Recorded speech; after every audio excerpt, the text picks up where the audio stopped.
Ok, você viu aqui que ele forneceu uma Startup Hints, né? Algumas dicas de inicialização para você seguir esse passo a passo aqui, tá? Na documentação para entender como o Mormont funciona. E eu também queria chamar a atenção para esse capítulo 2 aqui da documentação, que fala sobre os princípios da arquitetura do Mormont, tá? Aqui ele vai explicar então sobre o MVC, sobre a arquitetura multicamadas, TDD, né? Sobre a questão do CRUD REST Stateless, sobre o mapeamento objeto relacional, mapeamento objeto documento e sobre a arquitetura SOA, tá? Então essa parte aqui é muito interessante para você dar uma lida a princípio, tá? Tire um tempo para analisar essa questão aqui, essa parte da documentação, esse capítulo 2.0, tá? Ele vai explicar todo o processo de arquitetura do Mormont, a questão do MVC, como é que funciona o controle, o modelo, a view, quem é o modelo aqui do ponto de vista do Mormont, o que é a view, o que é o controller, tá? A arquitetura de multicamadas, tá? Aqui 2 camadas, 3 camadas, né? Ele vai explicar então como é que essas camadas elas estão distribuídas dentro do Mormont, tá bom? A questão do SOA, é interessante que você dê uma atenção para isso aqui também, que é ele explicando como é que funciona o esquema dos web services, né? A questão do mapeamento, né, objeto relacional, tá? Dê uma lida nessa parte aqui também, porque ela é muito importante, tá?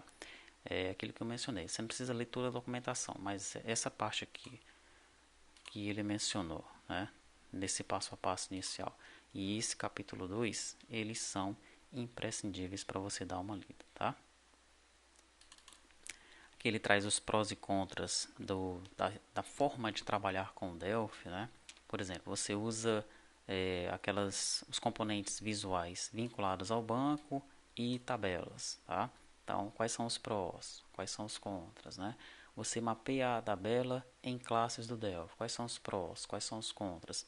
Você usa um ORM. Quais são os prós? Quais são os contras, né? Um ORM de banco de dados. Você usa um ORM de cliente-servidor, prós e contras e por aí vai, tá?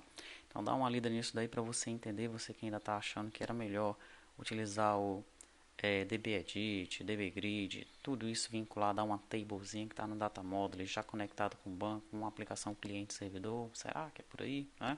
Então aqui ele vai abrir a tua mente para isso, tá? Mapeamento para banco de dados que não trabalham com SQL, NoSQL, ele fala como é que isso funciona aí com a estrutura JSON, tá? Aqui, ó, ambas as características de um e de outro. No 2.1 ele vai falar sobre o DDD. Será que o DDD é bom para você? Tá? E pronto, né?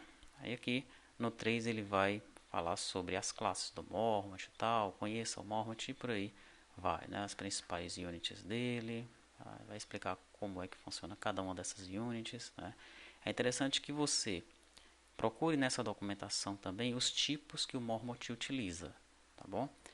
Você vê que quando nós falamos sobre isso, quando nós apresentamos o VO, no caso do T2TRP, né, nós realizamos o mapeamento com os tipos comuns do Delphi. Já o Mormont ele tem os seus próprios tipos, tá?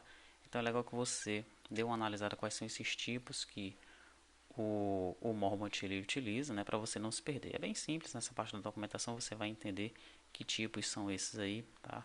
Para você ficar ligado no mapeamento que nós vamos fazer dentro dos DTOs do Mormont, tá bom? Bom, basicamente é isso, né? Você seguindo passo a passo disso aqui e dando uma lida nesse capítulo que eu mostrei para você agora e também dando uma olhadinha nos tipos do Mormont, você já vai estar com a mente preparada para compreender o que vem por aí quando nós começarmos a utilizar o Mormont dentro do T2T IRP.